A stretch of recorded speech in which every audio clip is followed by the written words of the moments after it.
You are watching a movie. Now the Olympics are on. And I'm crazy about sports, so I'm watching the Olympics.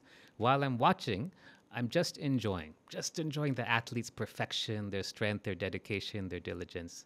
But then when that watching is gone, you go back into being in silence again. Does that make sense? Ceaseless effort? Yes?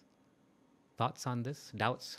Before I go on, let me ask, because then you'll be like, how do I do ceaseless effort? Let me see questions and doubts on this. We have to be in that very moment and not thinking, not swinging between past and future. Whenever you're doing something, do that completely. For the example I gave, it was a simple example of reading a book on the metro train, right? There's nothing else. None of the other passengers existed. The train itself didn't exist. It was just me and whatever the passages were that I was reading.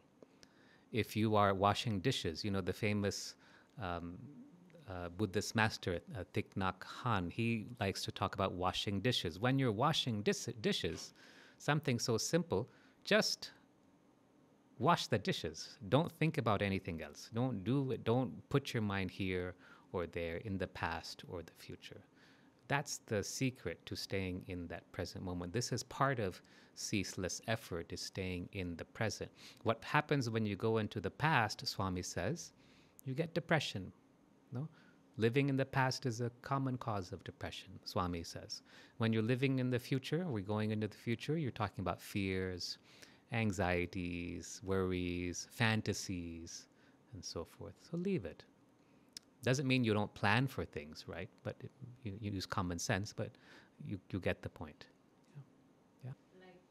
Yeah. I could not, I tried to focus on that one thing, what I was doing for some period of time. Mm-hmm. But like if you're doing something and if you're fully focused, after some time, I thought it was getting a little boring. So I put videos or something when you're doing something, when you're watching something, it feels more exciting, and you can do things faster than it was kind of slowing down if you're just fully focusing on. So there's nothing wrong with listening to music when you're doing some task. That's fine. Getting ready in the morning, put on some upbeat music, listen to something that you love, something, whatever. If you want to listen to soothing music in the evening, fine, no problem.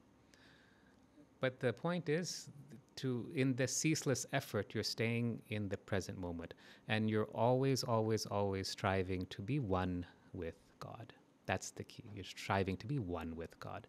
It's not that you're sitting in meditation 24/7. That's not necessary. But when you're doing that particular task with full concentration, that task itself becomes a meditation. You see? Right?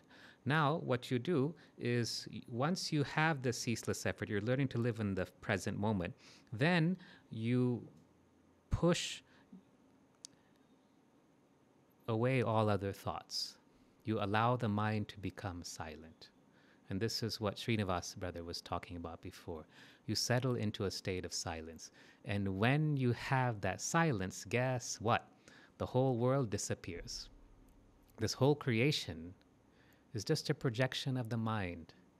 It has no other reality. It's just a projection in the mind. In fact, Swami once said, he said, actually, there is no creation, only projection. That's all. So why I'm emphasizing ceaseless effort, and Swami wrote about it in Prashanti Vahini. Why is because that's what's required. If you want to merge in the feet of the Lord, it needs that ceaseless effort. And once you practice that, then the mind becomes silent. Once the mind becomes silent, the world disappears. Once the world disappears, you understand that all of this is unreal.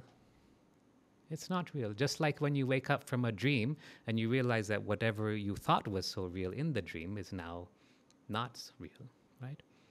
This whole thing just seems like that. Just a dream. Yes. So the steps are simple, but it takes a different total switch in your orientation. Ceaseless effort, ceaseless effort, ceaseless effort. That's what's required if you want to succeed. Not this 1 hour a day type of sadhana approach. If you're doing 30 minutes a day, good. Increase it to 60 minutes. If you're doing 60 minutes, good. Focus on your breathing, focus on your meditation when you're walking, when you are taking a bath or shower. Let that also become sadhana. If you're cooking food, let that also become sadhana.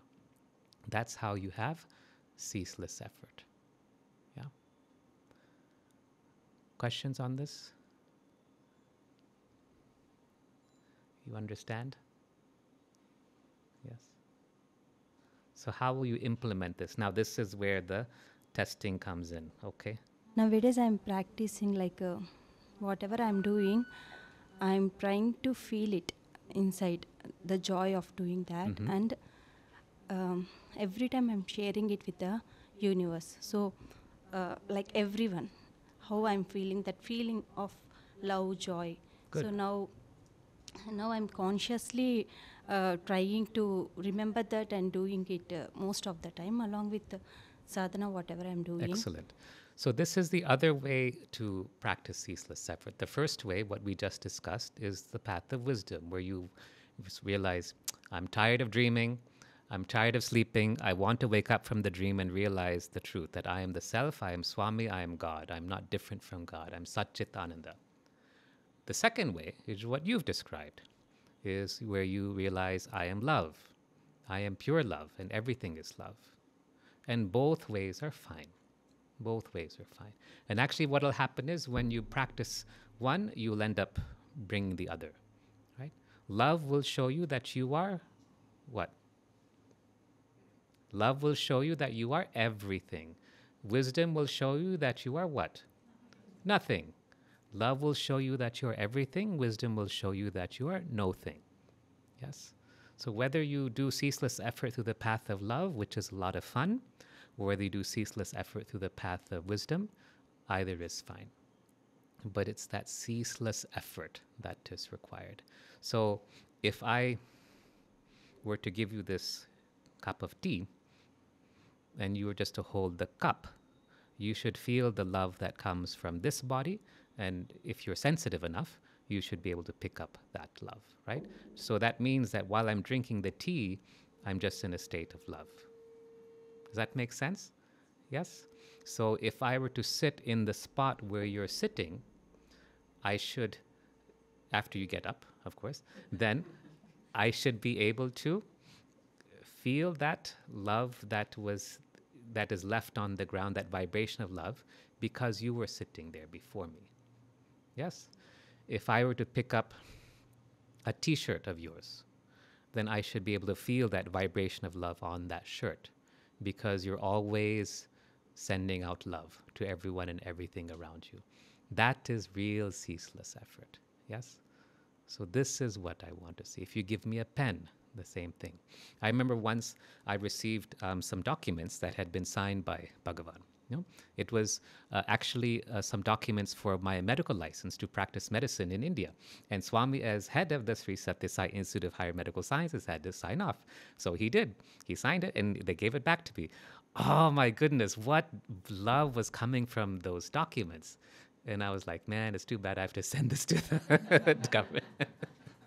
But what love, just in that moment where Swami went juk juk juk like this, what love was coming from there, That's that kind of love that we want to have. So whether you're picking up a glass of tea or a pen or a shirt or whatever it is, your love should be so strong that it imprints itself onto whatever you have handled.